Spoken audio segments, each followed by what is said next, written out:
How's it going, guys? Welcome to the TwoPennyGames Piggy Bank, your favorite casual gaming podcast with my casual gaming buds. Of course, this is a show that we record usually live. We're not going live this week. There's a lot of little technical difficulties going on in the background, but no big deal. We usually go live over on twitch.tv /2pennygames every Monday afternoon Central Time. And if you can't catch us live over on Twitch, you can catch us every Saturday morning at 8 a.m. over on youtube.com /@2pennygames every Saturday at 8 a.m. Central. Of course, I'm not here by myself. I'm here with two of my best friends in the whole gosh dang world, one of them being Mr. Connor Elliott.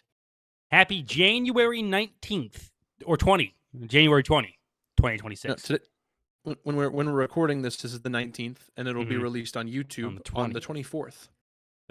Oh fuck! This is the second show. God damn it! 24.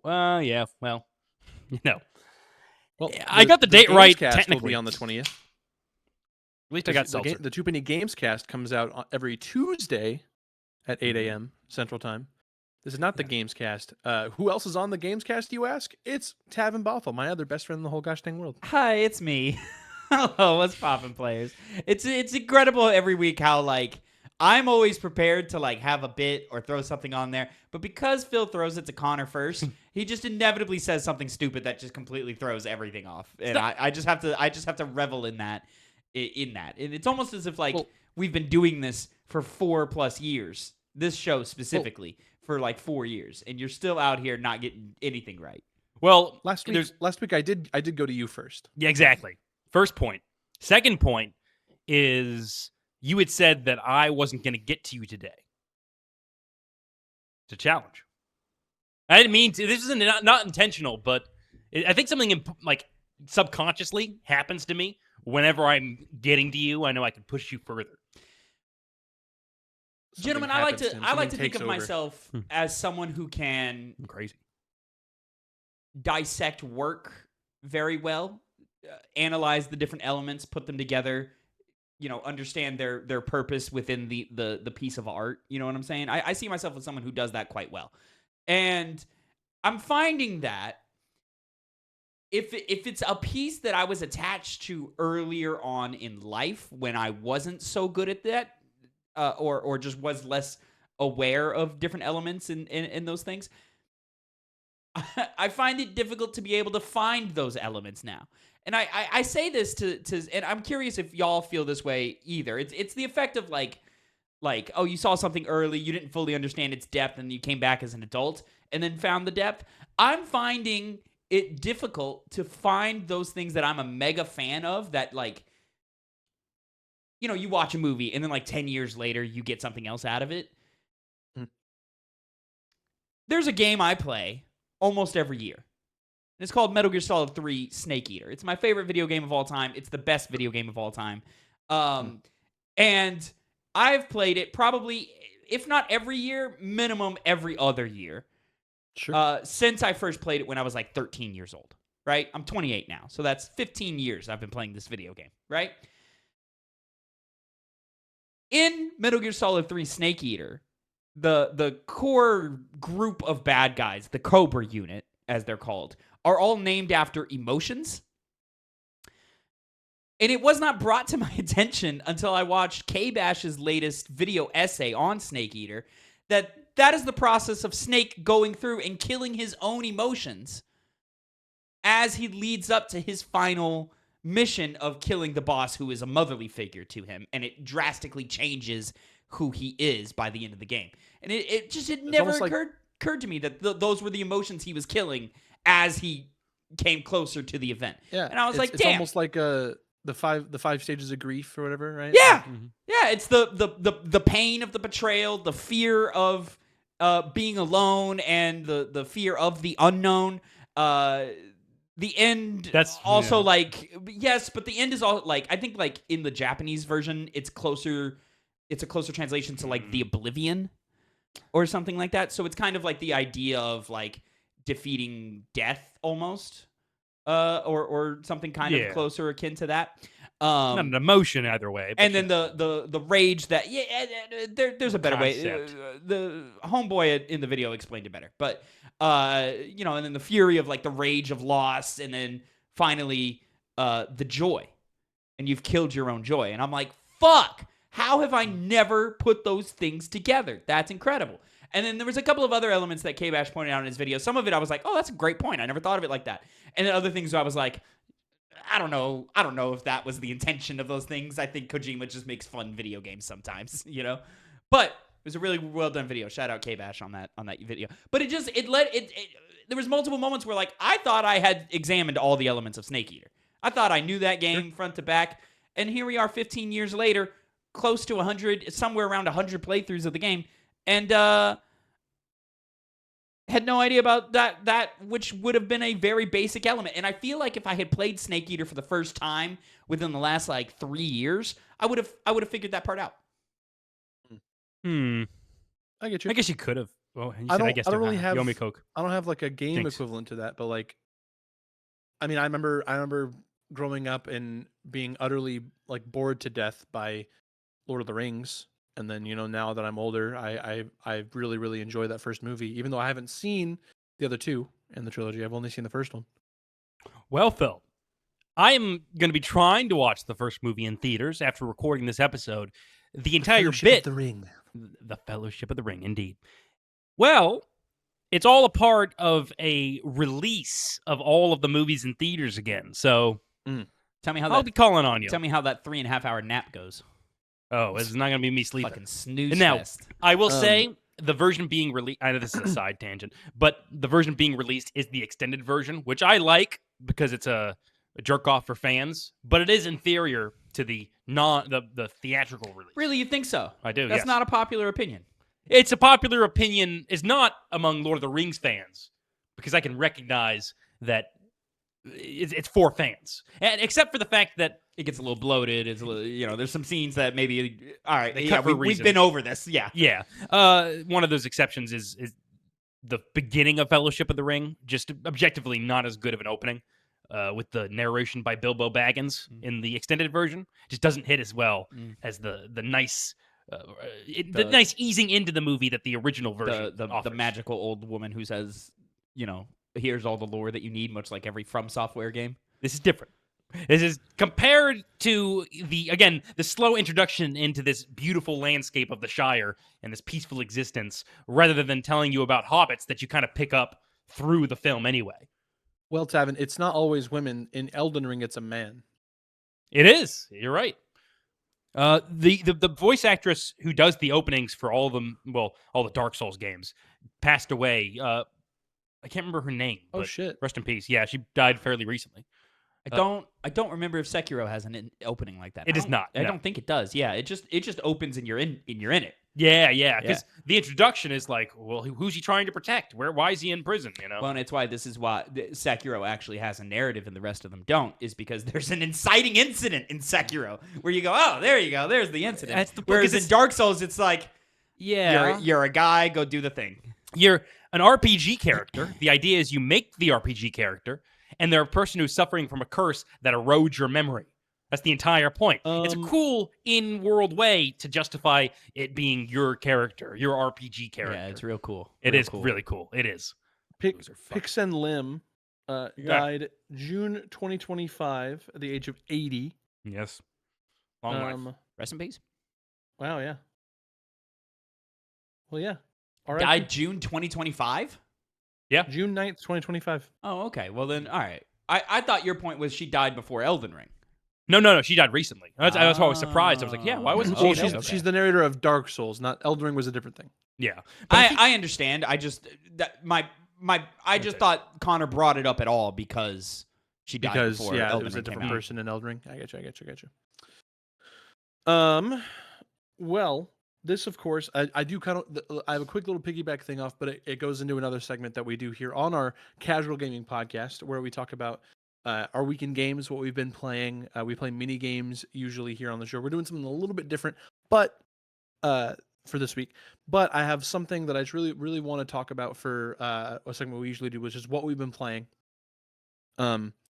and it ties a little bit into the Lord of the Rings and the Hobbit and all that. With what Connor was saying, boys, I've been playing Magic the Gathering. Ah, yes. Like How's he gonna run this in? me and Connor went over and we played some Commander. Magic the Gathering is so fun. Like It's just such a good game. It's quite fun. A lot of different systems at play. You're constantly, if you're not up on the rules, constantly having to look things up to get a better understanding of how cards interact with one another, which can be annoying. But the fact that you can do that, and it's because it's so multifaceted and is able to have you play like a deck that could have been built in like the early 2000s, going up against something now and still just work well together. This is what got me into it. It's the Final Fantasy set, man. It's just so cool. It's a cool deck too. I think very cool. My cloud deck, yeah, very very cool. I think I might have to buy that a little bit. I don't. Maybe we'll see. Yeah. My like special version of it was like $100, but I think the main like basic one, like that doesn't have like the special art of like the cover Final Fantasy of Cloud. You know what I mean? The one that's like, I think it's called like Cloud Midgar Mercenary is the name of that card. Yeah, that's the one. That the one that I have like the special art where it's like the cover of the game. That's why it was more expensive, but I think the basic one is just around like $50 if you wanted to buy it. So many different versions of cards. Like your Zidane is $35. That's what's also nice. Yeah, well, I mean that's just in the booster box. That's not in the. Oh, that's true. That's not in the actual like pre-built deck. Which I did add Zidane to my deck because I looked into like what he does and he seems really really good. I also added in that lightning card. I threw her. Yeah, in. Lightning's very very cool. She's not really underrated as a Final Fantasy protagonist, since people seem to talk about that as being like her. Yeah, it's the best part of 13. They gave her a trilogy. Like, yeah. Well, no, I understand it's not her trilogy, but like they gave her a whole game at the end of a trilogy. They did, yes. Yeah. But the reason this kind of ties into Lord of the Rings and the Hobbit and all that is because one of the releases, I want to say it's coming out in April or like maybe in the summer. They're doing a Hobbit set. They've already done a Lord of the Rings thing. They're doing a Hobbit one. I didn't even look that up. How about you hop on this dick? Well, whatever. Yeah, I should have gotten the Lord of the Rings one. You have such a bad Hobbit. What? No, that's such a bad Hobbit for you to bring that kind of thing up. I don't know. I'm sorry, Phil. No, that one, no. Yeah, no. I'm sorry, Phil. Hey, you make shots and sometimes you miss. Sometimes you miss. Sometimes you miss. You miss 100% of the shots you don't take. That is true. So good on you, Phil. Yeah, they haven't really revealed a lot of the details of like the stuff that's in that set. But whenever it comes around, there is a couple cards from the Lord of the Rings set that would go really well in my cloud deck. So hopefully they reprint it. I would like to get a Lord of the Rings deck. I missed out on that as well. I'm a failure. Well, Magic the Gathering failure. I'm sure Tavin has even heard about this, but the one of one ring that that Post Malone bought for over $2 million. It was a special card. I think he overpaid for it because it was like a fan that offered it or something like that. Oh, he paid for the card, not for like a prop.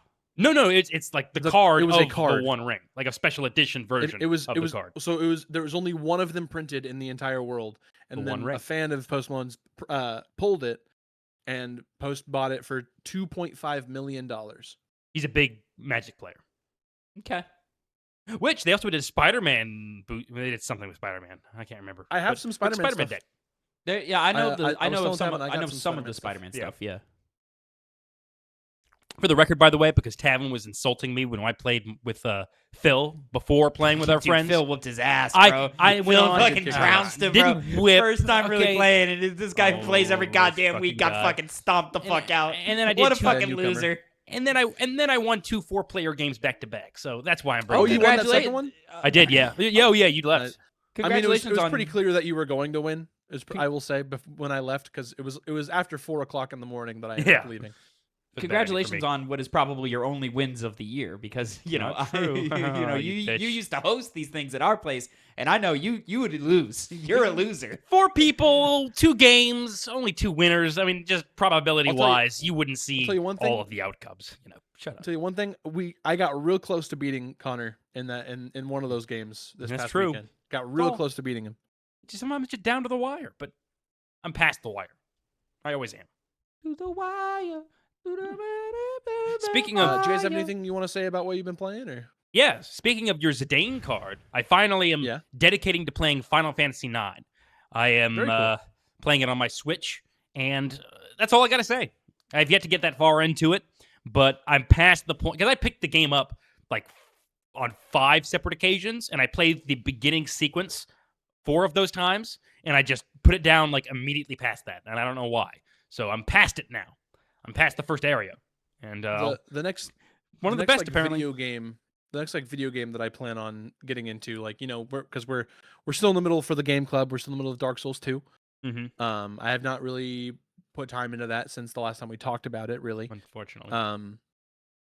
But when I'm done with that, and I don't really have anything else like to play, I'm gonna finish Final Fantasy. I say finish, but like I just barely started it. Final Fantasy VII Rebirth. Yep. Mm-hmm. Proper. That is the next thing on the docket for me. Love that game. And then after that, if I'm still feeling Final Fantasy I'm gonna pick up Final Fantasy X. And that's where I want to Mhm. interject, because I believe it was last week I teased a game that I have installed that I was hopeful to get around to this week. And that was indeed Final Fantasy X. Now, what I didn't know is that the remaster of 10 came with both 10 and 10 too. Didn't know that. It did. So when I bought and I did know downloaded that. it the other week, I was like, oh, shoot, I got both. Okay, cool. And then I didn't really play it all this week. So, Busy. There was that. I played a little bit of Dark Souls 2, got a little bit further into that. And I forget if I have even teased my opinions about Dark Souls 2, even a little bit on this podcast. But I'll say opinions are going up. So you're gonna wanna tune in for February 2nd. Not since I last talked to you. Oh, wow. You already know. But since February 2nd, Game Club review. Make sure you're up on Dark Souls 2. I'll tell you what, this, Connor. Currently 2 weeks away. Because Dawn of the final day. because we're playing so much FromSoft, we're talking about FromSoft, Big Brother. My phone is always listening to us about Dark Souls and these, that, and the things, and I'm clicking like on our own videos and so forth. So the algorithm is feeding me a lot of Dark Souls stuff, right? And I'm seeing a lot of Dark Souls 2 stuff get filtered into my For You page. And let me tell you what, when it comes to the internet, it's either the worst game ever or the best game ever. And guys, that I knew. Guys, it is neither of those things. Like, Well, no, it's not. Closer to one over the other. I would have to agree with you, Connor.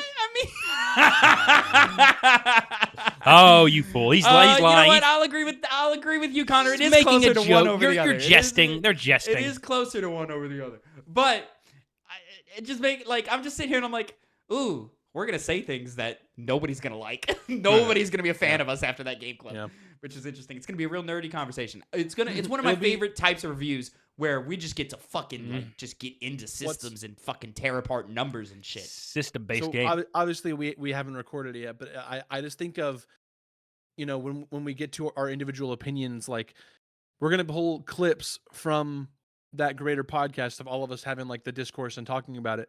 And then people will go from like one clip of one of us talking about, oh yeah, I really like this part. They're like, oh yeah, these guys are awesome. They like it. Or they'll be like, oh, that game sucks. I don't know what they're talking about. And then from that same podcast, we'll have a different clip where the other side will be like, yeah, I totally agree with this. No, they're totally wrong. It's way better than that. So it's gonna be a crapshoot. It's even more detailed to that because based off of the Dark Souls 1 review, which showed me that From Software fans are the biggest pussies on the internet. Like, y'all fucking suck. Y'all are just as bad, if not worse, than the Star Wars fans. That's not true. But Star Wars fans are way worse. They're inching on that territory of how bad they can get. It's the ableist comment he made. They're still stabbing him with a knife. I'm still getting multiple comments a day on that video. And what's funny is like that video went up, and I knew it was going to do what it was going to do. It did more than what I thought it was going to do, but still. And there's another video of me praising the game and them going, yeah, man, this guy gets it. And I'm like, y'all are stupid. Y'all are brain dead morons. This is just, Tavin, you're just talking about YouTube algorithm. This is why hate has expanded so much in this world. Is it manipulates people's idea of what reality is. It's horrible. It's horrible. Who's the CEO of YouTube right now? The one that didn't die? I couldn't tell you. We should beat him to death with hammers. But what are we here I know that it hasn't been Susan Wojcicki for a while. Yeah, not for quite a bit of time now. Well, Tavin, this week, so I wasn't expecting you to throw it at me. I was finishing some peppermint bark. Peppermint bark. Peppermint bark, yes. By the way, It's delicious. Side tangent. Watch 28 Years Later, The Bone Temple. Very good movie. Very, very Yeah, it's the good part 2 of the one from last year. It is, yeah. Double feature. This week, we usually play mini games on the Piggy Bank, our casual game podcast, but we're very, very close to this past year. We did our top 10 games of 2025, and then with this year just starting, we thought it would be fun if we looked at like the list of stuff coming out this year, like all the big heavy hitters. Maybe we like have some theories about, maybe like we're gonna get a couple like cool indie games down the line. We're trying to build a theoretical top 10 list for 2026. We're taking a look at Game Informer. It might bring up Fantasy Critic a little bit, and just like how we already have some of that stuff. And it's going to be a fun time. We're going to talk about, I think we're going to get into kind of like our individual top 10s of what we think maybe, and then, kind of the master list, and we're not going to do the math or anything like that, but like, we'll just have conversations, be a good time. Indeed. We like to have conversations about having conversations. It's very fun. Isn't that, it's so meta. Conversations about conversations. We should make a podcast about that. So we should start with the big names, right? Well, I think the obvious big one that is like just the elephant in the room, and that we don't even know if it's necessarily even going to come out this year, GTA 6. GTA 6. Yeah. It will not be on I think is inevitable we start with. You think it won't be on our master list? No. You're I will, fucking psychopath. I will put it down inevitably into the be on negative our- space. on our top You 10. understand, like, you've never seen the math on these things. If a game gets like 5 points, it's going to be on the list. Yeah, I'll subtract it somehow. Okay. I'll put it in the negative list. Is it because we it's don't do really going to be that negatives. bad? Not necessarily. I Is it can because I guarantee need you. to I have? can guarantee you, it won't be bad at all. Well, I can almost could. I can almost guarantee you that if it does come out this year, it's going to be in the top 5. Like Cyberpunk was so expected to be this grand thing, And that's why I think it's going to be, which is why I think it probably won't hit this year, but let's assume everything that we talk about will hit this year. Is that they will take their time because they are not going to have a Cyberpunk situation on their hands, not for this one. yeah, that is true. they don't want the level of like bad will that came with for CD Projekt. Now, granted, CD Projekt has done a great job of turning that around. Turn that around but for sure. we can't ignore that. So as we get closer to Witcher 4, that is going to be a conversation of, is the game going to work? Is it going to play? Is it going to be functional? Right? GTA 6, I can't fathom a universe where they are okay with allowing that game to come out in any type of unfinished state. That is true. Incomplete state. As far as the release in 2026, this happened. I literally was on my phone before the show and I saw it. There was an explosion, a boiler explosion at Rockstar North in Edinburgh. Oh my god! And the things I saw in the quick glances online was that they're using that they did the explosion so they can come up with an excuse to delay it. Oh, we had an explosion. Now they're not even closing the studio for the day. Yeah, they said they're already back. Yeah, people still going to work. So glad everybody seems to be safe from that. Yes, they It are. doesn't seem like there's anything like bad that really happened outside of the building. But like no loss of life, no injured and I mean, limbs. Let's dig into Connor's take here. Connor, you should really play GTA 6, like just to be part of the cultural conversation. The conversation, and do your job. But like you should be putting hands on that game just to like have an opinion about it. Literally, the only thing that that's not true. I will play it, but I will refuse to buy it if it's above $70. Refuse on principle. But I will play it. That's a pretty. I'm pretty certain that's going to be an $80 one. Don't worry, I'll play it. At least pretty certain that's an $80 one right there. But we'll find out. See, and that's the thing. Everyone's gonna just say, "Well, it's $80." Well, okay, I guess I'll buy it. Because let's be honest, you did say that the most pathetic fans, one of the most pathetic gaming fans, are Dark Souls fans. That's true.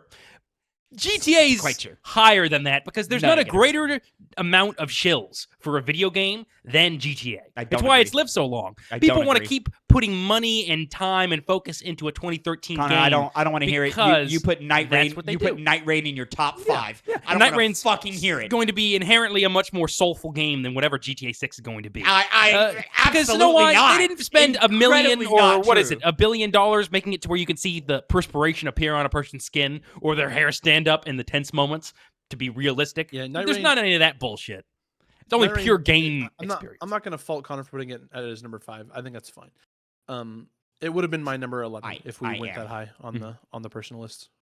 He wants to talk about soul as if it wasn't like a complete asset flip and copy paste of everything that came before it. Yeah, Tavin. The only reason you're That's as how high on it is soulful. because you're such a shill for FromSoft. That's the only reason you're that high on it. It was if you one were of the even best, a little most bit less of a unique- fan, you would not be as high as you are on it. It was but one- you're over here just sucking the fucking cock, and then have the gall to every week weaponize my personal fandom of whatever I like, even though I never express anything to that level. Well, Tavin, there's a couple of different issues with your point. First of all, Elden Ring Night Rain is one of the most unique, different multiplayer games that have ever been released. And it constantly rolled out content for free, for absolute free. And to your lack of soulfulness... It didn't do any of that. It didn't do any of that. Elden Ring, being the greatest game ever made, is so soulful that it transfers over in its spirit so much to Elden Ring that's Night not how Rain. that It's works. much better than games that are built from the ground up with their own systems. That's not how because that Elden works. Ring is just that much better. That's than like me that, saying Tavin. Delta Snake Eater is one of the most soulful games Oh, of last Tavin. year because of the soul of the original Snake Eater. but What are we talking You might about? you might say that Delta was soulless because the original creator had nothing to do with it. Yeah, exactly. And he, you think of the abuse that Kojima felt, and then to see his product be put up, hung down like Mussolini, and displayed for the public. That's not the same thing as Night Rain, which is the expansion of Elden Ring or From Software's multiplayer capabilities. And culturally, you always talk about culture and culture. Culturally, it was one of the games of the year. So let's speak to these multiplayer capabilities and stay in the FromSoft realm, and let's jump to the potential release of the Dustbloods. Well, hang on. We didn't really talk about GTA and like where that would be though. Like where that would be on our. I don't know. I don't know. It's probably in my top 3. Like, I think it's pretty as we easily continue. in my Who doesn't even top know 3 that? as well. Look at these guys. I think it's a sure Like, I don't think it'll be my number 1. It'll probably be. You know what? I'll take it back. It's probably in my 3 to 5 range. I think that's a lock for like. I don't really know off the top of my head. We'll have to probably find it in the conversation, but as of right now, that is my number 2 to 3. The only reason you guys are putting it this high is because you want to be able to stab prostitutes in the highest fidelity in this video game. That's the only reason why you want to put it that high. I think that's why you want to play the video game. No, Tavin, I don't want to play the video game. I think that fact alone is going to carry it to 9 or 10 for you. Well, Tavin, if the gameplay actually feels satisfying to play and the characters aren't annoying, Connor, this let's is a see how good it Rockstar is. game.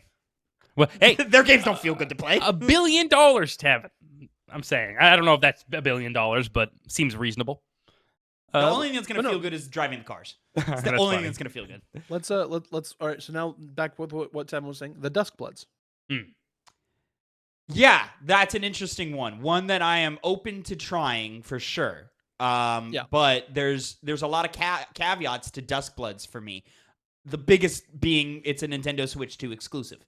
And the word and it's a multiplayer focused game. And it's a multiplayer focused game, which I think Night Rain has shown that multiplayer focus is a huge blind spot for FromSoft. Now, if it's practice and it allows them to improve and get better by the time Dustbloods comes around, that'd be cool. They're also only programming and developing it for one console, so maybe that actually would help them in their advantage because now you can't take things like no cross-play, no cross-progression. That's not a ding against them this time because they are developing for one console.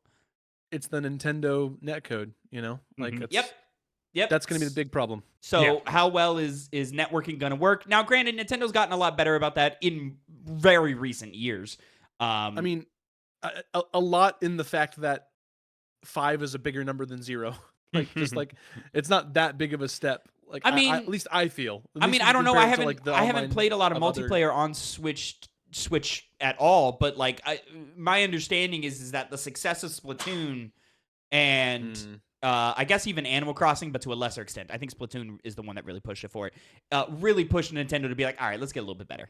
Like let's do this. It's been a hot minute, like, and I can say for sure that I have not played any Smash Ultimate online on Switch 2. Yeah. But Smash Ultimate, I remember like it being kind of a coin flip on whether this match is gonna be like That if it's gonna run well. that might or be not. a little bit. That might be a little bit on Smash's fault because of the little more 1-to-1 peer-to-peer multiplayer base that it has. I'm kind of talking out of my ass a little bit because like I would also assume like Mario Kart 8 Deluxe had pretty okay multiplayer by the end of the Switch one's life cycle. That You know one what I I'm never saying? played online. Yeah, so yeah, this is something that we're gonna have to discover and figure out on that. Also, like the word is that the Elden Ring Switch edition is a mess and is just not working to the point to where we had a date for that and we no longer have a date for that, to my understanding, unless they've changed something that I don't know about. But I don't think we have. I don't think they ever had a date. They had like a It was a supposed time frame, but it was supposed to be launch year, or like it was supposed to be okay. last year. We were supposed to have it last year, and we didn't. okay. Get. I mean, I don't. I guess I just don't see that as a date, but semantics. I get you. Yeah, sure. And so, and we just have no idea when that Elden Ring is coming. And if Elden Ring's taking a long time, like I would imagine they would rather want to get that out first before Duskbloods because that's guaranteed profit over Duskbloods. Sure. I think, right? Because just hype and fandom, and there's gonna be people who have bought, played, and loved Elden Ring who are going to go and rebuy Elden Ring on Switch 2 because they want that experience on the Switch, right? Or they just buy it everywhere they can because From Software shills are freaks. And I also just like, I don't know, man. Like, I like the idea of PvEVP because I think it kind of right.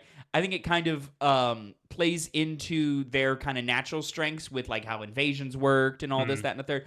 But I mean, we've seen I think Arc Raiders right now is carrying that torch of PvEVP, and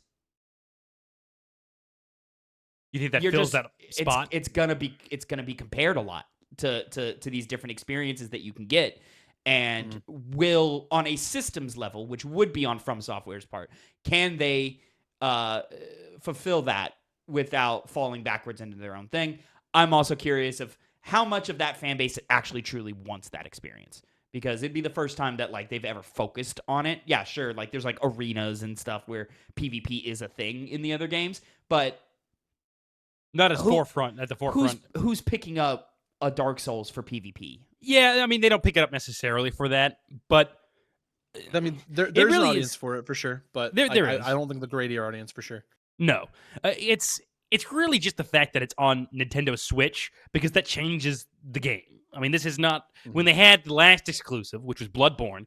It was on PlayStation 5 and 4, and it just made sense for the player base that a lot of the people who played FromSoft up until that point would play it on Bloodborne on the PS4, but the Nintendo Switch, and the very nature of what this game is, being an inherently multiplayer game, it's going to make it weird, because Night Rain had the benefit of being on all the mainline consoles that already have a more established multiplayer space.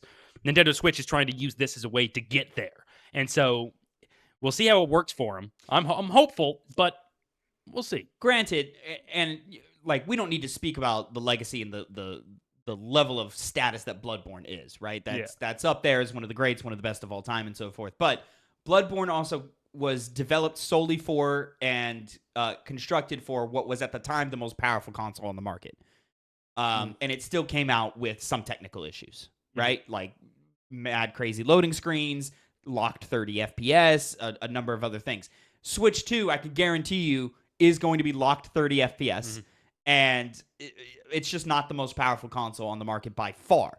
So how are they going to adapt to that on a technology level in order to make the game work? I've got a lot of serious concerns about what the state of the Duskbloods will be. I have more faith in their ability of game design than I do of their technical prowess. We shall see pretty soon, I hope. If I enjoy it, I see it ranking pretty low on my list, like an 8 or a 9. If I enjoy it. I think if I like if I play it and enjoy it, I could see that being at like 5 or 6. And if I just kind of play it, I could see that being, probably 10. Maybe or like Night Rain, it'll end up at like number 11. It really depends on how the multiplayer operates, because we don't really have a lot of details about how the game's going to play and how teams are going to work, or really anything.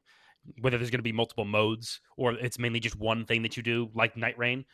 As a FromSoft fan, there is a lot of... It's the fact that FromSoft is trying to make a more multiplayer experience, which they're not used to, and Nintendo Switch 2 is also trying to make a more they're aligned in their goals, but they're also trying to learn how to do that more properly, like a lot of the other people. So there's a lot of room for error, but there's also a lot of room for them to, in a way, elevate each other.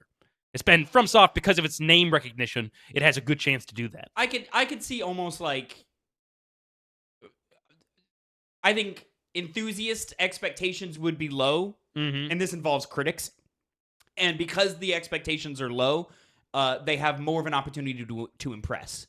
That's true. Is because, you're on this platform that we don't expect you to deliver on, and this is not your forte, and you still made a pretty good game. I think that would give them bonus points. Yeah. But, I mean, at the same time, I look at Night Rain's 80, 81, and I go, or did it actually dip to 79 or something like that? And I I raised it. Yeah. It was in that, like, realm, right? Yeah. And I look at that and I go, that feels right. Mm-hmm. So we'll see. So I think it's a double-edged sword of, like, expectations for what a From Software game is so high that, like, even with the sort of the tax on expectations because of platform and multiplayer title when they're not a multiplayer studio, I still think that people hold From Software's games to a level that, like, is very difficult to achieve. And I could see this one being the one of FromSoft's first, like, oh shit, this is a flop. Like, this did not work at all, I think Elden Ring was a little more... Night Rain was a little more secure because it was still Elden Ring. Yeah, and it's kind of felt... It was the whole, Battle Royale type design where you have the closing ring in, just removing the player combat. No PvP. Yeah. That helped a lot, you know? So, we'll see. Yeah, I think that's a big we'll see. And I think moving on, let's stay with Nintendo here. Yes. And this one for me has the furthest to fall in my own standing. I'm going to go Fire Emblem Fortune's Weave. The highest to fall? I wouldn't say necessarily because his expectations are so high. I see. His My expectations are so high that it has the furthest to fall if it doesn't end up being good, I mean, I think about Fire Emblem Engage, which is still a fine game, but I still really enjoyed Engage, but it just not to the level of Three Houses. It fell very short from what we wanted from it. And a lot of that also has to do with the fact that it's a fan service based Fire Emblem game, rather than this one where it seems to be trying to just be another installment in the Final Fantasy, in the Fire Emblem right? franchise. It fell on some sort of anniversary. I think so. Yeah, it was an anniversary or something. Yeah, which is why it was what it was. And when you brought characters back in from their Whereas, spirits. like, this one is the Three Houses people, same directors and everything, and same world, universe of Three Houses. That really doesn't mean much to me. It's always been the case for Fire Emblem. It's not like Final Fantasy where they constantly do new things. It's just different continents, different time periods, and they play around with that. Yeah, so, the connection to Three Houses, if there is any, cool, but not necessary for me. I love the setting, the Coliseum, the tournament arc, all of that. That really, really works for me. And I can see how that could help them. One of my, like, not even critiques, but, like, one of the things about Three Houses for me is I wish there was more opportunity for just, like, random one-off battles and, like, kind of, like, grindiness to it, because then they could have amped difficulty, because, well, motherfucker, go grind, you know? And I think this Coliseum setting might, if they go that route, gives them the opportunity of, we're doing training matches and we're going to grind out some XP and get better and better and all this, that, and the third. Here's, even in hardcore mode where your people die, here's a mode where you can grind out battles without the risk of them dying. Maybe they get hurt and you can't use them in a real mission or anything like that. I don't know. I'm guessing. I'm hypothesizing because we really don't have a lot of information on this game right now. Well, if you're running with the fact that it's the Fire Emblem Three Houses team, they had the big time management system. Yeah. You can only Which do seemed activities like a as mixed much as bag for fans. Like, some people really liked it, some people were kind of off put by it. And for what Three Houses was, I liked it. Me too. But yeah, for this one, it really depends on if they want to do that same kind of system. Yeah. Because then Coliseum battles will certainly be more at the forefront of those kinds of activities, but maybe you can only do so much. And it doesn't allow for that grinding. You have the opportunity to go grind 5 battles before your next one, right? Yeah. Do we have an idea of when the next Nintendo Direct is? February. Because I imagine it'll pop February, up then. right? February Is usually when they do February is I want to say they're going to do a Pokemon thing. Because that's Pokemon days in February. Maybe. I remember when they did Fire Emblem Three Houses, it was like 6-9 months before the release of it. They did a whole here's the world, here's the state of the politics in Three Houses, and here are the houses, and they gave you the whole lowdown just a few months out before the game comes. And I'm just wondering when that's going to be the case for Fortune's Weave. Okay, so real quick, so there's a theory about it being early February, so like February 10th ish. Which would fall on a Tuesday. No, I'm wrong. No, I'm right. It is Tuesday. And then, a couple weeks after that, I think 27th is Pokemon Day. So they usually do that's something. Usually how they go. Something for Pokemon Day, usually, right? So yeah, there's usually how it usually goes. Whenever in February, there's usually something early February. And then at the end of February with Pokemon Day, they'll do their own Pokemon Direct. That's usually how these things kind of go. So I fully could see. I also I know you guys aren't really in the Discord for Fantasy Critic, but there was something last night about someone posting there was this fake AI leak for Fire Emblem Fortune's Weave, talking about how it's a June. I can't remember the exact date off the top of my head, but it's weird. It was almost certainly fake because the release cadence didn't make sense for Nintendo. They usually release things on a Thursday, whereas this one had it falling on a Friday. So it is a whole thing where everyone in the chat called it out. I was like, this is obviously fake. There's no way. Right. And they were saying June. It was a June release date. Summer, a summer thing, June or July. Yeah, that doesn't fit with when they would start really talking about their game. Three Houses was early, right? I want to say April, May. I think July. So then that would fly in the face of whatever you just said. Well, I think they first announced some stuff in November or December, doing their big. Well, they've announced the game. They announced it prior, but then within the last few months, when they did their whole Three Houses came out July 26, 2019. Mm-hmm. Yeah, so marketing cycles are very different 2026 than they were in 2019, though. That is true, but Nintendo's also we do what we want. They don't really necessarily. I think they have their own mold. I think Nintendo's the reason they're different is because they would do, instead of the year and a half long anticipated, we're going to give you these tiny little updates forever and overexpose the game. Nintendo went, nah, when we're ready to show you, we'll give you a big showing, and then it'll be out a couple weeks after that, or the next month or whatever. So and then Engage came out January 20th of 23. So when was Three Houses? I'm sorry, July. July. Okay. So I don't know. We'll see. I'm hopeful for this game. That's when it hits, it'll hit. That is what I have reserved for my number one over GTA for when it comes out. I fully expect if it hits on the level that will probably be my number one. A lot of room to fall hard. It certainly has my room for game, or it has potential for my game of the year by a hefty margin. I think it might realistically hit my number 2, maybe even 3, depending on some other titles. And I think it's a pretty sure bet that's probably gonna be our collective game of the year, the TwoPennyGames game of the year. There's a pretty good shot because we're all gonna love that. If it's good, we're all gonna love it. If it hits the way we want it to hit, it certainly will.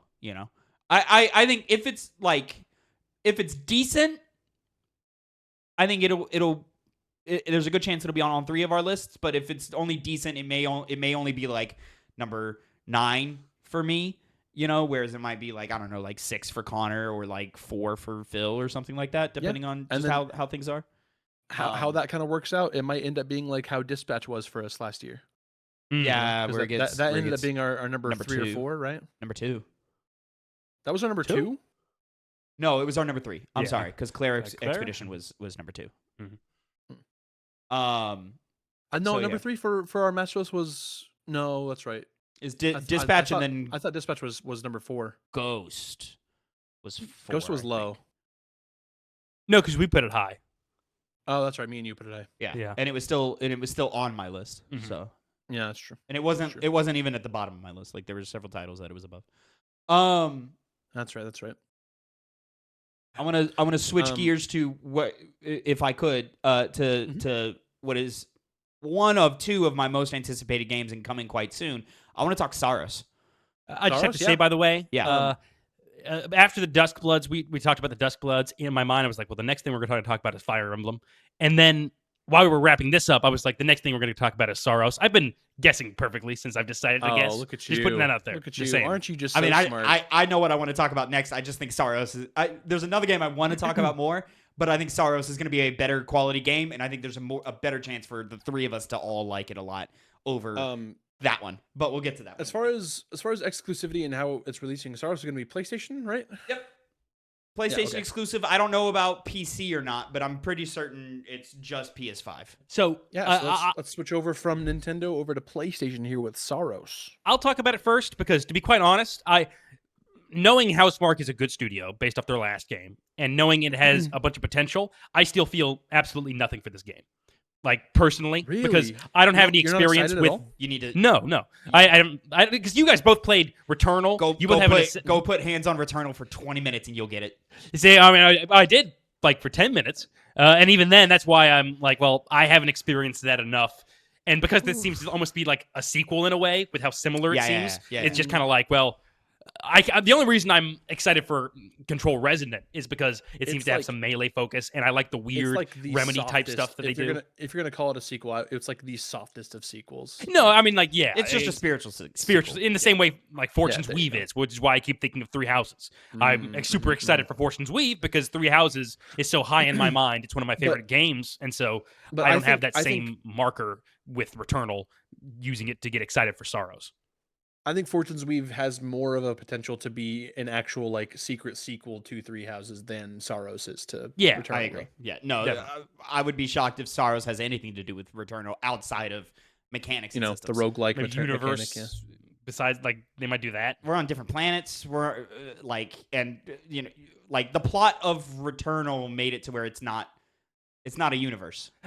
Okay, you would know, I guess. It's just not. It's a very personal journey. It's just that planet. Yep. And even like the planet's not real. So like, whereas like Saros, it's like, oh no, we're leading into a narrative this time. There's gonna be a story. There's characters. They interact. They make choices. That's why they put Rahul Kohli as their face, is because they're like, hey, we want to like push that this one has story in it, especially with what that last trailer did and showed us sort of what's going on there, which is cool. I'm interested to see what that is. But to me, it's the hardcore mechanics. It's the roguelite. It's the bullet hell. It's the dash. It's the dashing and the there's a parry in Returnal, isn't there? But it's like understated. I forget. It's been some years. But like Returnal was my game of the year. What is that? 21 and 21. Yeah. And it like that game's so good that it could compete in any other year that came out around it. You know, like it could have competed for game of the year last year for me. Like it's that good. So like I have 100. Like I am 100% sure that like if it's just more Returnal, it's gonna be hard to beat. Like it's gonna be really really hard to beat, especially if the story is good. You know, and like even from like the trailers, that's my thing. Is it doesn't look like it's just going to be more Returnal. It looks like it's going to be like better Returnal. We are smoothing off some of those edges. We are improving. We're Hades 2ing it, where we are improving things in ways that you didn't even know that you wanted to be improved. You know, is the sense that I'm getting here. So yeah, like that. Like Housemarque knows pure gameplay. Now I'm interested to see if they know narrative. I think they can, because Returnal was. Had enough writing in it to where I was like, this is quality, this is good. So like if they are leaning in more onto like, hey, let's tell an actual like story that like people can connect to and go on a journey, sure, yeah, do that. But yeah, the boss fights, the bullet hell, room to room, like Improvisation. improvisation that you'd have to pull off with every enemy encounter, and like just the choices you have to make of like, all right, statistically this weapon is stronger, but like I'm not as good with it, and I like the attributes on the weapons that I have right now, and it's more likely that I'll get an upgrade next room for this thing than that thing, and XYZ, like all of that like mental juggling you have to do on the fly and make your choices.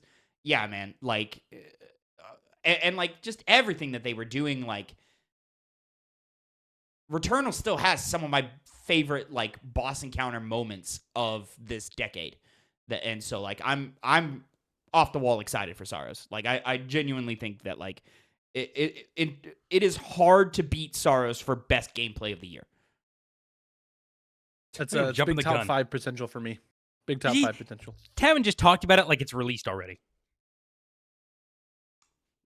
That's kind of weird. I mean, you could have told me what Hades 2 was going to be about before you played Hades 2, right? Like, I guess so, yeah. But I mean, do we really know it's being that similar? Like, I get it's the same, like general framework. They showed a gameplay trailer, and it was Returnal. It was Returnal. Yeah, it looked very Returnal. Yeah, yeah. It looked like it. Again, I haven't played it, better, so like it just looked at it from Hades 2's. It's orange Returnal, much like Hades 2 is green Hades. Desert Returnal makes it. There's a desert. There's a desert in. There's Returnal. a desert. Oh, in there is. Returnal. Yeah. Oh, I remember actually seeing that. Yeah, because it goes jungle, ice, like. Yeah. It's like a jungle desert. Ice does show up, but it's an ice desert. It's the same. Tundra, It's yeah. the same desert, but it Yeah. turns into an ice desert. There's an underwater bit. That one sounds fun. It's really cool. I think if my memory serves, your jump like was increased, so you like were like doing moon jumps underwater and shit. It was cool. Hell yeah. There's something else too, and I don't remember. So yeah, I think that's big top 5 potential. Yeah. I think just from like kind of how we're building the list out, at least for me, like I think Fortune's Weave number 1, GTA 6 number 2, Saros possibly number 3. Have we said a game where not all three of us are playing it? In a Not way, yet, not that I know of. Duskbloods is the biggest question mark for me. I want to see the agree. response to that game before I jump into it. But I mean, like, Night Rain was not as positive as I wanted to for me to jump in at launch, but I jumped in eventually. Yeah. Right? And so I could see something like that happening to Duskbloods, unless it's like, Yeah. this one ain't the one. So like, as far as games we might not all play, I was gonna say Control Resonant, but to be honest, I think We haven't even gotten to Control yet. no. I just meant like the Saros GTA. Oh, besides that, I think everything we've said so far has been ones Everything we'll all we've said play. so far, for sure. So can we jump into one that I don't think all three of us are going to play, but I wish What's we that? would? Say it. Fucking Resident Evil Requiem, baby. We're not. I'll most likely play that game. Yeah, You think same so? here. I would have guessed there was like a 50-50 shot that Phil doesn't play that. Why'd you assume that? He didn't play Resident Evil 4 Remake past You like didn't? the opening. He No, played like a few I- hours of it. I don't think he got played past the fish. Probably 3 or 4 hours. Probably 3 or 4 hours. Past the fish. The fish, like The and granted, like Phil's just never been a big Resident Evil guy. He didn't really like. I think he touched Village. He's never played No, Biohazard. I did not even touch Village. But this one's He only played 2 Remake because I made him. He only played 3 Remake because I made him. But I loved 2 Remake. 2 Remake's one of the best video games of all time, man. It's so good. No, and from the day we're recording this, they just this week did their Resident Evil Requiem showcase thing or whatever. Yes, it was this past Friday. Yeah, it was an okay video. Like there was a lot of like side promotion things for like Porsche and some watches that I was like, this is wasting our time. But whatever. Do your marketing deals. But the gameplay that they showed, I was like, whoa, okay. So yeah. They did that. If you don't remember, they did that same thing with Resident Evil 4 Remake whenever they did the showcase for that too. I don't remember the brand deals in 4 Remake. I think Neither do I remember there being brand deals because It probably was. There probably was, yeah. Like reacted to that. I think you did like a solo reaction. But the thing about Resident Evil 4 Remake, Phil, is it doesn't have hatchets. There's no hatchets. And this one do, baby. Storm coming, hatchet Gotcha, coming. gotcha. Yo, they are getting violent. Yeah, I know. Storm this- coming, this- hatchet coming. This looks like the best, and they say it in the titles they evoked of like, hey, we are chasing the legacy of these titles being 2, 4, and 7. And it looks like they're like, hey, we are trying to combine the best parts of these games. And these are the ones that fans uphold as the best of the franchise universally. Like pretty much everyone is in agreement that 2 and 4 for sure, and then a lot of people really like 7. 7's that's propaganda. I agree. Do you not like 7? You know, I didn't know that I don't like it. It's just overrated with how some people talk about it. I agree. You know, but the first like half to 2/3 of 7 is some of the best Resident Evil of all time. It did bring back horror, like Resident Evil, which is I think why they consider it one of the best, because it was so substantial in doing that. It's the more modern version, and I say modern for a game that's almost 10 years old. It's the more modern version of what Resident Evil 4 did. Yeah. Even though they didn't fall as far before Resident Evil 4. But like Code Veronica's not a fan favorite necessarily. Nemesis 3 Nemesis wasn't considered that great at the time. There's been a lot of revisionist history on I was going to say, Nemesis. like, you got to think about where they were before Resident Evil 7 to the point where, like, we didn't even know that Resident Evil 7 was a Resident Evil game until, like, they had that big reveal for it. Yep. Because, like, the last thing before that was the big poopy Resident Evil 6. Yep. And a slew of just trash spin-off games. Like, there was talk for a while of, like, oh, Resident Evil might die. Mm-hmm. You know, it was on life support for sure. And then, you know, along with a bunch of other Capcom franchises, they made a big comeback in that way. Yep. Now they're to on the top. point to One of the on like top. to that point, Phil, like Resident Evil 7, people demoed and played it not knowing it was Resident Evil 7. It was called the kitchen demo for a long time, and everybody was like, "What the fuck is this game? It's a VR game, and it's a demo or whatever." And then it was later revealed to be Resident Evil 7, and everybody went, "What the shit?" You know, it was great. It was great. It was one of the loses their minds. Yeah, it was one of the early like hype moments. I think Requiem definitely has potential to be in conversation of like certainly a top 5 Resident Evil of all time, maybe even a top 3 if it delivers on that balance of the dual protagonists. Yeah, like we've been saying, we don't like to say it. There's potential for it to be towards the bottom. We don't know. Well, After this last showcase, I would be shocked. yeah, you know, let's say like Phil, the person saying that the most seemed to be Tavin. I think from my memory serves. I can almost guarantee that this game will be better than Village. Better than 7. And I like Village, but it's on the lower end of you know, the ones I like, you know. So I can guarantee I can almost guarantee this one will be better than Village. Will it be better than 7? I don't know. I just think that striking of satisfying all of what Resident Evil is, having the more, you know, being a horror game, but horror action as opposed to just traditional horror. And it seems from everything we've seen, like, because when they first were showing us with, who's the new character? What's her name again? Grace. Yeah, when we were seeing gameplay with Grace. What? Ashcroft. Grace Ashcroft. Grace Ashcroft. Yeah, when we were first seeing gameplay with her, at least from my perspective, it looked very creepy. Yeah. And it bring back the Nemesis type enemy of following you all the time, which I always find to be a particularly effective way to scare the hell out of you. Apparently gets smarter and smarter. That's the thing where I do think it's going to be that same function, because it's trying to bring, because again, they talked about Resident Evil 2. I think that's less of the gameplay and more of the level design and how the enemy. The tyrant enemy is always very popular whenever it shows up. Mr. X, Nemesis, at least the original Nemesis, the 3 remake Nemesis, not so much. Mm-hmm. But Lady Dimitrescu, like every time a tyrant shows up, people really, really enjoy it. They do. And on the flip side, you got the Resident Evil 4, the more action-oriented. I mean, Resident Evil 5, I would include that as well. And certain parts of Village, particularly the end, of having a bit more action-oriented horror. I think just from what they've shown us so far, they're going to strike that balance really well. Because again, going back to something like Resident Evil 2, they did those 2 campaigns. They work very well in tandem with one another. And but it was 2 campaigns of the same style of gameplay. And this is why it's going to be so much, I think, possibly better, because it's a melding of the 2 great aspects of Resident Evil. Of Resident Evil. Yeah. I'm scared of like, I was just on this power fantasy with Leon, and now I'm back in this, like you're forcing me to play this Grace part, and I don't want to play it, you know? That is true, but they did make the Ashley horror segment, or when she was alone in Resident Evil 4 remake, much better than the first. Much better first than one. the original title. So we'll see. Scarier I don't know too. Where exactly Requiem would land on my list.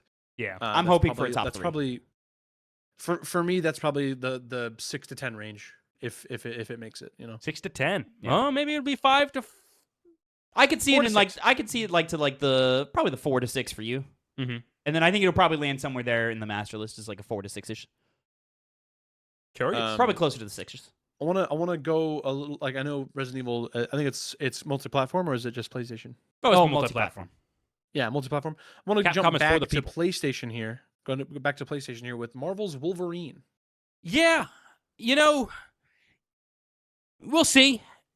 I wonder how that game's going. It's not going to be a bad game. I think it's going to be I a agree. good quality game. I just don't know how much they're going to. I don't know if it's possible for Insomniac to put out a bad game. Yeah, exactly. Is it going to be just another like type of Spider-Man game again? I don't think so. But we'll see, because it's the first time they've really done this type of game away from doing Spider-Man on 3 separate occasions. So will Wolverine feel like also playing the character Wolverine? Or will it just feel like kind of a generic action game with Wolverine as the skin of your character, slicing people apart, which looks cool, but maybe it doesn't I think feel as good to play. From what we've seen of it, which is very little, because I don't think any of us really dove into like the leaks and stuff when all that was happening. I think just from what we've seen, I could see this being.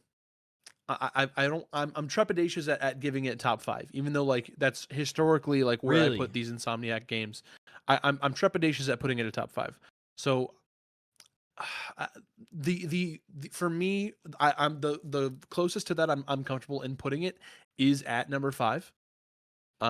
Just because like I don't want to over commit to it being, because I can tell you right now I'm probably gonna fuck heavy with this game. Like I'm probably gonna really enjoy it, but I need to see a little bit more in order for me to like be comfortable putting it anywhere like theoretically in my top 5. Yeah, sure. I need to know what my moment to moment is like. I need to know what progression is, if there is progression, or is this just a straight up action game? They're not doing open world this time, correct?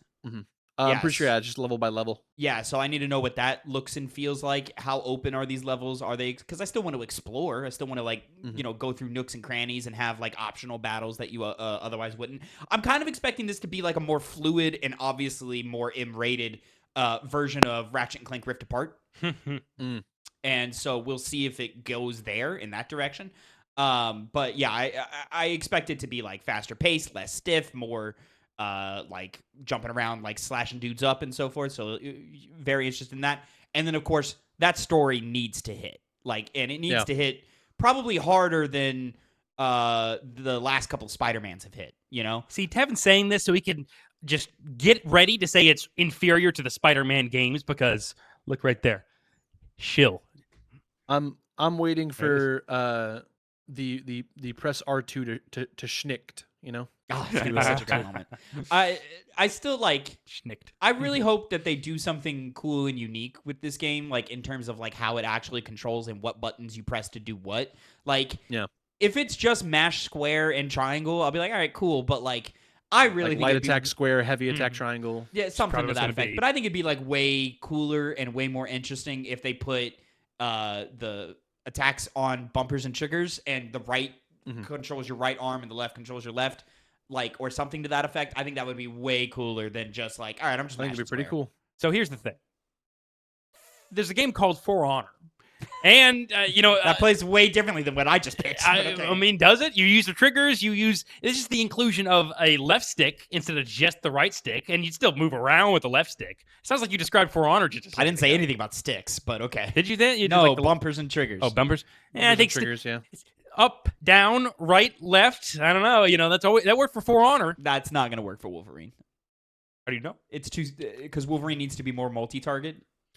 But that's the thing. Maybe he cut through multiple people with one swipe. Maybe in like a boss fight thing or something. I don't know. No, that'd be. But no. And Connor, you need to abandon that, because that type of combat only works for that type of game. I mean, you just need to tweak it. It's been abandoned, which is the problem. Well, be evolved. I wonder why. That's because people are dishonorable in a game called For Honor. That's very true. People were very dishonorable in the game called For Honor.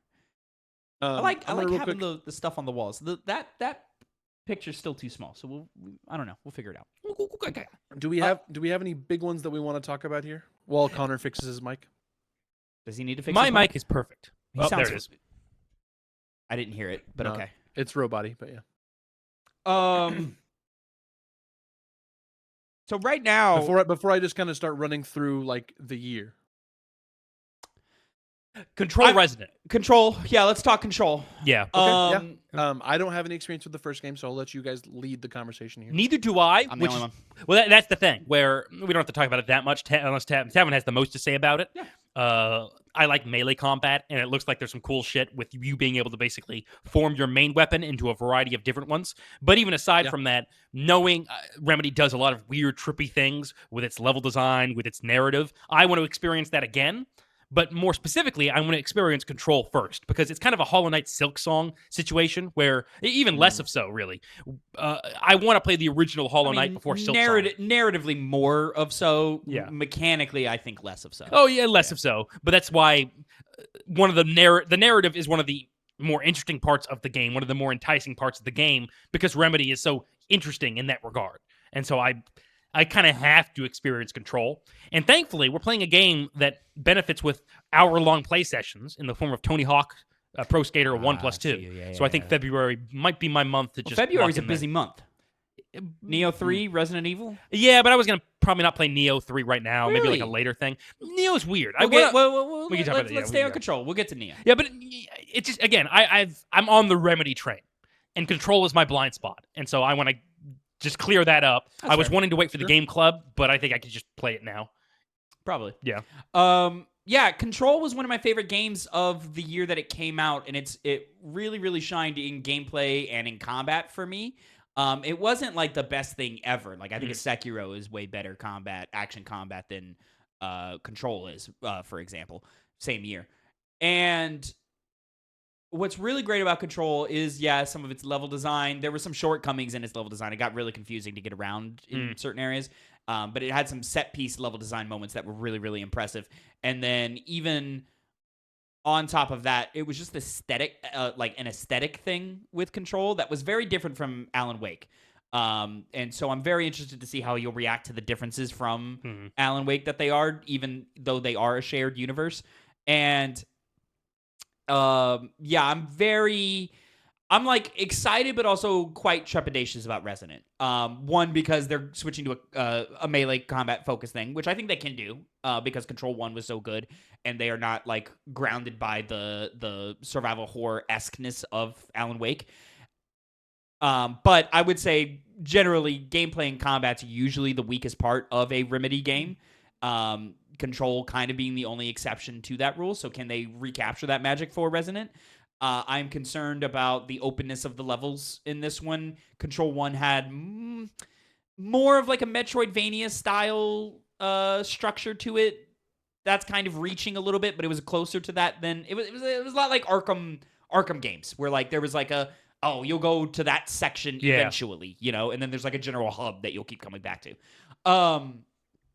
And then narratively, I liked Jesse, man. So like, that's the other thing I've seen. Switching to this to all right, just this white dude. I'm like, all right, let's see. So and then it's her brother, right? Yeah, but he's not like a big part of Control. Like he's just the main point. He's the thing you're trying to get to, and then he's at the end and so forth. So yeah, we'll see.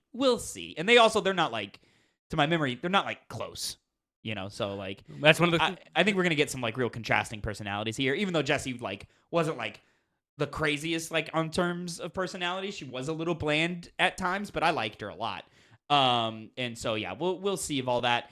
The thing to me is they need to be able to provide an equivalent to the weapon that they had in Control that I'm blanking on the name of.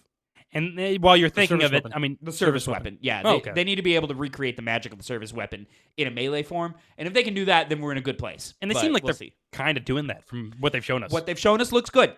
But I could also see it being like, this isn't the same. Wolverine situation of pressing A or triangle. Well, I also think square triangle. Control is one of those games that if it was just a little less good, it would actually drop more points than you would think. It's because they're excelling at these like very specific things that it gets elevated higher than it probably should. And if they don't hit those things, it's gonna fall. It'll go from like an 8 to a 6 instead of a 7. Like I don't see personally. For me, for Tavin, I don't see Control Resident being a 7. It's either an 8 or a 9 or it's a 6. So we'll see. Well, Running down the list now. Yeah. Just kind of running through the year here. Can I, can since go we're from- kind of we're at a breaking point? I've been writing them down as I go of where I think my list is going to land. Can I run mine down? Right now I have, because we've talked 6 games, so I've got number 6, Control Resonant. Number 5, Marvel's Wolverine. Number 4, Grand Theft Auto 6. Number 3, Fire Emblem Fortune's Weave. This one I'm a little hesitant on. Let's put an asterisk next to that one because it might surpass what I currently have as number 2, Resident Evil Requiem. And then number 1, Sorrows. You are a Housemark guy now.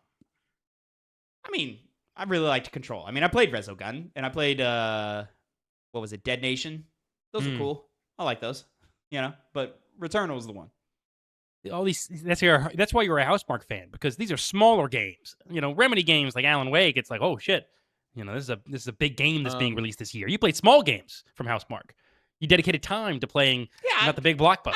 I dabbled a couple hours into the small ones, nothing crazy. I played 30 plus hours, 40 hours of Returnal. Yeah, I a played little a lot of if Returnal. we're talking just these 6, I'm probably putting.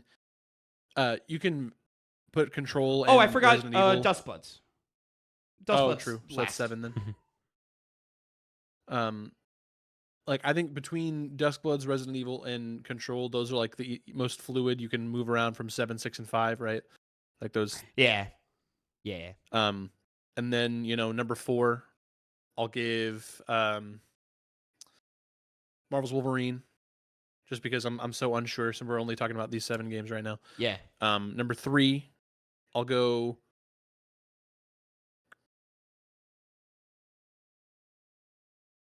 Number 3, I'll go GTA. Number 2,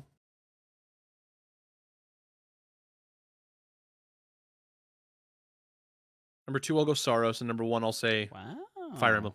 Wow. Very interesting. Very interesting. That's substantial. That's super substantial. I'm kind of surprised that you put GTA below Sorrows.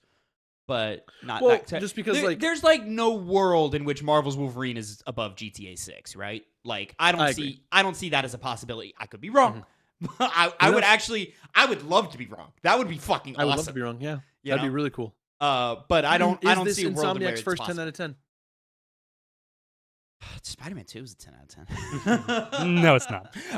Well, Spider-Man 2, I can't remember if I gave it an 8 or a 9, but yeah. I think you gave it a 9. I guess since we're doing it, I'll do the thing you said that I guess not we wouldn't do, but the thing you just said. GTA 6 bottom, Wolverine, Duskbloods 6, 5. Yep, 7, 6, 5. 4 Sorrows, and that's without me again knowing the game of what type of game it is. Just off of how we talk about it. Yeah. 3 Requiem. And 2 Control Resonant, those can easily switch. And then I think Fire Emblem, at least going off of how much I love Three Houses, will be my favorite game of the year. That's just where I'm at right now. I can see that. All of these are very easily subject to change. I'm just run through the rest of the year real quick. I'll make this quick since we're running a little long. Mm-hmm. I don't give a all right. High Guard. There's nothing really to say about that game. It's really just the cultural moment of people had a really bad reaction to it because of how it was put in the Game Awards. Yeah, and then that caused from when we're recording this. And nothing's really been said since then because of the reaction at the Game Awards, which is disappointing because this game wouldn't have been as made fun of nearly to the degree if it just didn't have the showing at the Game Awards that it did. So I feel more bad. I think it guarantees that people will play it. That's well. And then that's where the conversation really lies. Is it needs to be like, whoa, this game's a blast. Like this game's a lot of fun. Everybody jump in. And then if that's the reaction, sure, I'll load it up and give it a shot. Well, Concord kind of had that same focus on everyone shitting on it, not to the same degree. Well, maybe to the same degree. Concord had more looks though. There was a state of play. There was multiple state of plays where it was shown demos, a beta, things like that. I think if High Guard is just, hey, here's this linchpin of conversation where people are like, ugh, this game doesn't look good, but at least people are talking about it, and then it just drops, and then if the game is good, the word of mouth will carry it, right? But that's the tricky part. Double-edged sword. And right now, I think the internet has painted it as the next Concord, but I don't think that's like. I think that's like if your expectations are set so low that you can easily come above that. And also, I also think that now that like, I mean, Arc Raiders isn't cooling down. They're actually doing a really great job of retaining their player base. But I think people are like Marvel Rivals like is cooling down. So I think people are looking for the next multiplayer game, and High Guard could fill that hole. I don't think they will. It's possible. I don't think I'll play it. Yeah, I'm not set to play it. Yeah, when I watched the trailer, there's a good chance I'll try it. Yeah, when I watched the trailer and based off of the devs who made it, I was like, "Fuck yeah, I'll give that a shot." But I don't want the internet to pick on me like they picked on me for Concord. So He's sensitive now. I just don't want it. Well, we got Cairn. I'm playing it. I'm hopeful that it's gonna land pretty high on my list. But because it's so early in the year and sort of a what do you call it? A recency bias. There's a chance that Cairn just falls to honorable mentions for me. But I'm excited for that game. You seem to be on the boat. We got Code Vein 2. Code Vein, it's never really visually done it for me. Yeah. And there's so many, like Neo is out there right now. I'd immediately jump to that. I'd go back to Liza P before playing that. Yeah. So, yeah, sure. I don't think. Will you play that, Phil? Code Vein? Yeah. No. Not with Neo around especially not with Neo around the corner. Yeah, I'd jump to that first. I would much rather Neo. Dragon Quest 7 Reimagined. I think the Game Club's going to be where we play Dragon Quest first, at least mainly for me. Yeah, I think so too. I mean, Dragon Quest 7 is certainly one of those ones that people talk about.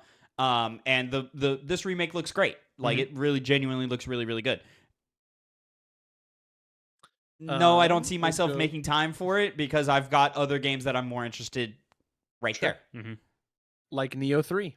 Neo 3, if when does that come out? February 6th. Yeah. February 6th. There's a good chance I play that. And I think that's one that we can any of us can jump into at any point in the year. Just go, you know what? Let's play some Neo. It's PS5, play the first, PS5 and PC exclusive. Fine by me. I don't care. That's how Neo has been, I think, the whole time. Was Neo 1 and 2 only PlayStation exclusive? I don't remember. I don't think so, no. But I'm pretty sure they've only ever been on PlayStation. I think 1 and 2 were on Xbox. I don't know if Xbox. I mean, I could be wrong, but I thought Neo was always a PlayStation franchise. I don't think so. Or PlayStation associated. Mugenics. I don't know anything about that game other than people are excited about it. No, it was on PlayStation and Microsoft Windows. Was it really? Yeah. Well, Windows. Windows. Yeah. Okay. PC. Windows, yeah. What'd you say again, Phil? I said Mugenics. Which one's that one It's again? made by the same guy who did Binding of Isaac. Still. I just know that people are excited about it. So like if people that's one that I'm not confident that I'm going to play. Yeah, if it delivers, then maybe. But I think I would rather really I'm kicking the rock down the street until Resident Evil is really all that's happening right now. Sure. This one for Connor. Blaze Blue Entropy Effect X. Probably not, but I do know because it's the side-scrolling game, correct? I don't know. I believe it is. And they did one before, it came out, and from all accounts, it was very surprising. But I'm on Blaze Blue kicks for the fighting games that come from it rather than, anything else. Mario Tennis Fever. Yeah, we'll jump. Hey. Wouldn't mind Phil bringing his Switch over to play it, but I like Mario Tennis. I'm not gonna. I want to come over and expose you guys all to Kirby Air Raiders. That's what I want to do. That's another one. Yeah. It didn't come out. I can't believe we didn't play any Switch when you were here this week. Busy. There's stuff going on. Other stuff going on. I don't know if you have it on this list, so I'm going to jump the shark. Mixtape. I've been having my eye on that for quite some time. It's the one. It doesn't have a date. It's 2020. It's probably 2020. I think it's probably coming this year. Yeah, because 2025 when it was supposed to come out. I think. I mean that's one that I think that we'll probably all touch. I'll probably be the coolest on it. I'm gonna wait for like a response on that one for sure. Mm-hmm. Yeah, I'm playing that one. Yeah, I think it looks really good. I'm in the mood for that type of experience in game. That's sort of a tone that doesn't strike my fancy a whole lot, but I've currently got an itch for it. Same here. And I think now, especially because like Life is Strange has kind of cooled down a little bit and people aren't so hot on that, I think I could see a lot of people getting behind Mixtape and really, really enjoying that. Yakuza Kiwami 3 and Dark Ties. That's a game club game at this point. Respect. Pass. I'm playing that. Oh, I know you will. Well, you haven't played the second one. You know, Or the first I haven't played Kiwami 1 or or the 2. first one. Oh shit, you're right. I'm still gonna play it. Hey, more power to you. Hey, I jumped right into Infinite Wealth and I had a great time. That's true. But it's kind of different. Well, maybe it's not. What do I know? Moving on, we've got All these Yakuza games are all the same. You can jump in at any point, really, and be fine. Oh, I see. For a second, I thought you meant game wise, and it was like, do you know what just came out last? And before that, they went from Pirate Yakuza in Hawaii. Yeah.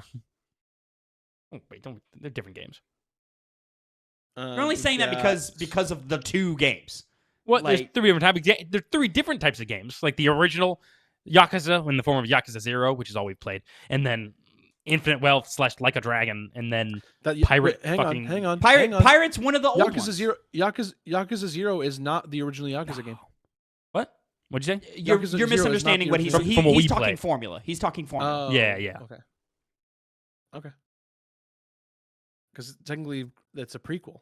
Yakuza Kiwami 1 is It's the not remake of the first technically, Yakuza it just game. is. where they all begin. I guess I've never played Yakuza 1. What about? All right. Well, I guess we'll leave February because there's nothing really else here that I'm recognizing. Marathon, March 5th.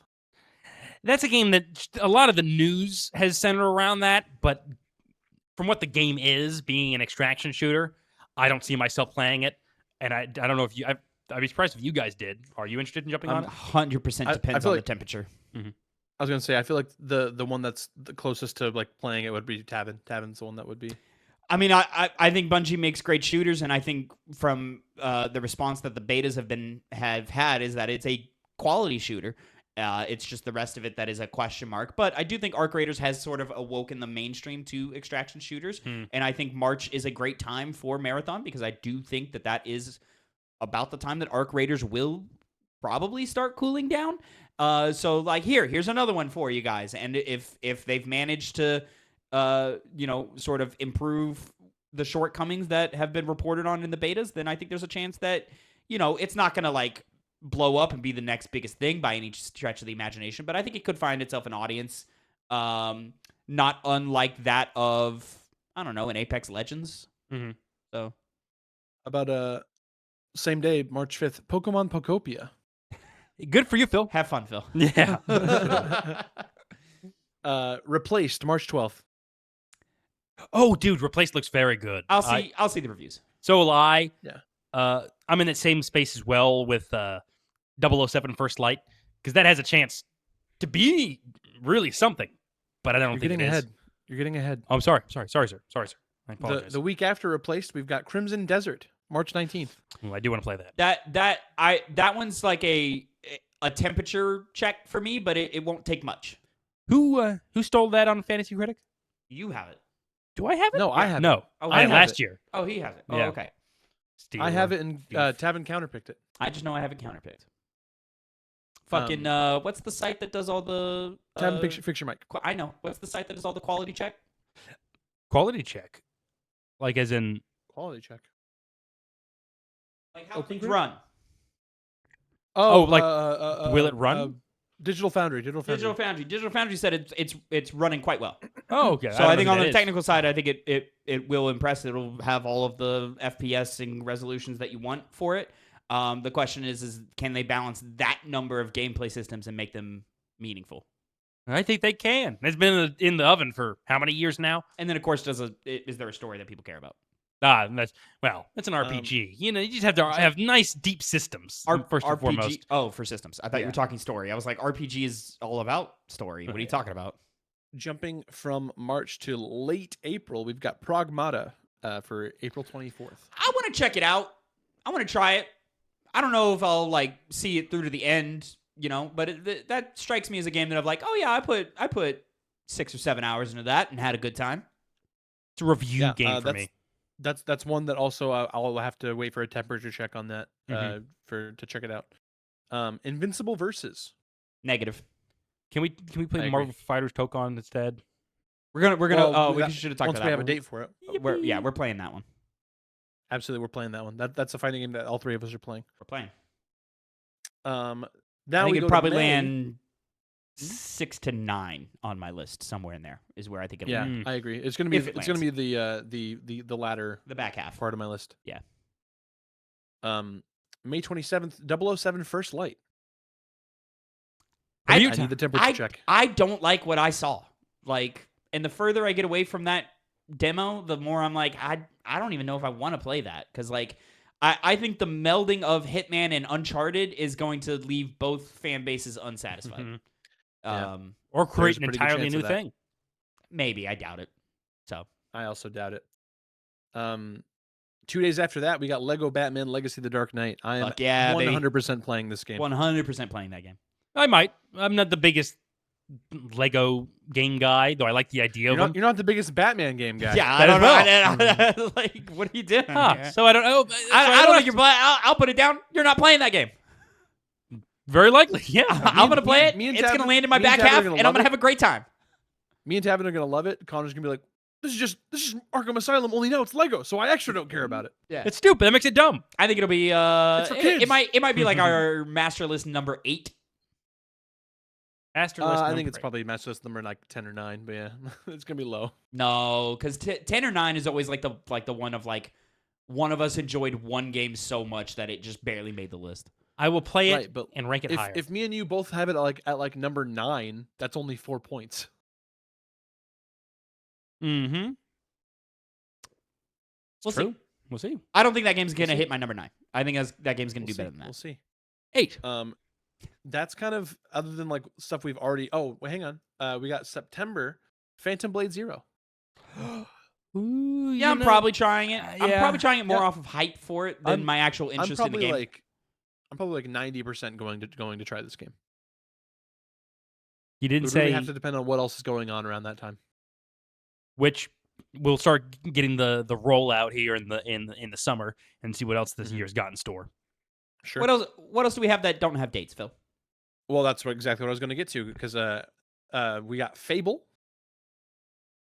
If it's good, I'll try it. If not, pass. Mm-hmm. I only say that because when you're on GameInformer.com, when you get to like the to be announced, it just kind of has like one of the biggest ones that's on there as the picture for it, and that was Fable. So And I now think it's Fable's going to get a in lot of 7s and 8s. alphabetical order here. We've got Ace Combat 8. I think I want to try it. Wings of Maybe. Thief. I really liked that trailer. I could see myself really getting into that. It's like Top Gun. It is like Top Gun. It is like Top Gun. You're on an aircraft carrier. I just saw that Ace Combat 7 just passed 7 million copies sold. Really? Yeah. That's not bad. We Pretty good. have Danganronpa 2x2, which I have a pretty good chance of playing. It's a remake of the Danganronpa 2 game. That's definitely also for me a game club game.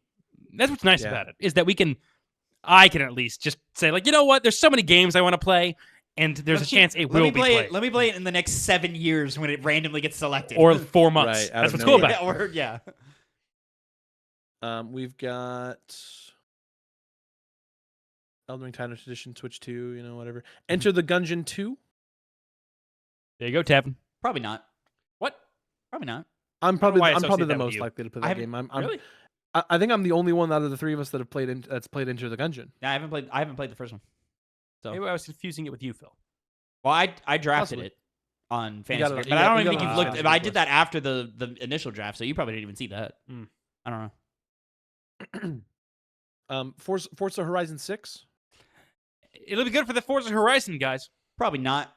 Mhm. I mean, maybe Uh, unless it comes out at a good time and like really blows everyone away, I might It spin being the wheel on it. I don't know. Xbox and PC exclusive is the real big damper for me. So I might not check it out. That's a weird thing to have in 2026. Well, I'm just saying like it's a car game, and I'm not a big car game guy, but I'd play it if it was on PlayStation. okay. It's still kind of like, Well, And I'm gonna still sound, play I'm it on gonna sound like a controller either way. hypocrite. You have- I'm gonna sound like a hypocrite here, but I'm gonna play Gears of War E-Day if that does drop, and that's gonna be Xbox and PC. Yeah, I just exclusive. I don't understand the PlayStation thing. Like, you've got the equipment, and it, like, you don't, like, you play games at your desk anyway. So, like, I don't understand what the difference is. It's true. It's true. I see that game being similar to Ace Combat, where it's not a game I play, but presentation wise, it has a good chance of selling me on it. You're talking Forza? Yeah, or I'm saying that in terms of Ace Combat and being able to basically drive a vehicle for your main gameplay experience. I'm more interested in a jet than I am in a car, personally. So am I. Yeah, that's kind of where it comes down to. Halo Campaign Evolved. I'll play it, but we'll see if I like it. Mm-hmm. Right. Was that your opportunity to talk about Gears, or have we not talked? No, I mean, I'm not really going to talk about Gears that much. I'll probably end up playing it, but if it comes out same this with year, Halo. I would like to play it. I would Same like to here. see. I would like to see what's up. Yeah. What If does there's modern co-op, day we can check Gears it of out. War look like? Co-op and check it out. We got. Honestly, this is one that's kind of a nerdy one. Incombini, which is a convenience store simulator. It's Oh. called Incombini One Store Many Stories, and it's like a Japanese convenience store kind of thing that looks really, really cool. You got to manage And it. Maybe put it on the rookie. for all consoles, and I might check it out because I really enjoyed the TCG Card Shop Simulator. That was from, I think, a couple years back. It was just like in beta or whatever, and it's really fun. So I'll probably end up checking that one out. We've got Lords of the Fallen 2. I'll play that. They got to be able to sell me on Are it. you really gonna play No. that? They got to sell. It's got to come out, and then people say this is one of the best Souls-like games ever made, and then It's not going to. Yeah. So. We mentioned it, but mixtape. Yep. We've very got excited to play that. Onimusha: Way of the Sword. Honestly, if that comes out, that might be one of my favorite games in the year, like top 3. Just from how it looks, just seems up my alley. Oh shit! Apparently this year, Pal World's supposed to go 1.0. Ooh, It's not already. lawsuit will they get hit by? I didn't know it wasn't No. already. It is not 1.0 yet. Still. There was one game that I'm interested in. I'm trying to find it. It's like a haunted hotel. It was like a musical game. Oh yeah, that one. Something at the Grand. Yeah. Phil, you missed Styx Blades of Greed. That's gonna be one of the best. Bro, we gonna play some no. Styx Blades of Greed, baby. I can't believe it. I missed it. I don't like how you're saying that, Tavin. Prince I mean, of we're Persia: gonna The Sands of Time. we are gonna play it, but it's not gonna be a good game. Prince of Persia: The Sands of Time remake. That's gonna be a good game. I'm gonna break. I mean, it wasn't like a hard ban, but I'm gonna break my Ubisoft. I'm not playing Ubisoft games for that. Just show support to the IP because I want Prince of Persia to come back, but it won't. This will kill Prince of Persia, and it'll probably not be great. And then in that same vein, I'll probably play the rumored, not yet 100% confirmed, the Black Flag remake. That one I also might play. You'll play that, Phil. You'll be I mean, getting Because comes out, that's the opportunity to kind of improve my personal shortcomings of Black Flag. We've got Recur on the indie side. It's that game where you're like a little mailman, and it goes it like time flows forward or backward depending on what direction you're walking. Oh yeah. That's There's an a lot of good interesting one. games that I think 2026 has up the. This is one that I'm like less indie focused this year as opposed to last year. Last year was a great year for indies, and I don't see myself enjoying as many indie games this year. Yet. They could always just pop up out of nowhere, and I'll be like, oh shit, I'm playing the fuck out of this. One for me, not necessarily for you guys. Scott Pilgrim EX. It's a it's essentially like a sequel / also like a remake of the beat 'em up Scott Pilgrim game. I'm gonna try Directive 8020. I can't believe you passed by that one. Did I? Does that have a date? No, it's in the no date section. But Oh, you're okay. in. I must have just. You're in like S's or whatever. Yeah. It's just very. Excuse me. It's just very like packed here, so I have to like kind of scroll through and see things that I recognize. If I do end up missing other ones, just please bring them up. We're gonna go. I'm still in S's here. Whatever the fuck that was. No, We've no got something at the Grand or something like that. I didn't see it. gonna find it immediately. Yeah, go. Yeah, go, Star go. Wars Galactic Racer.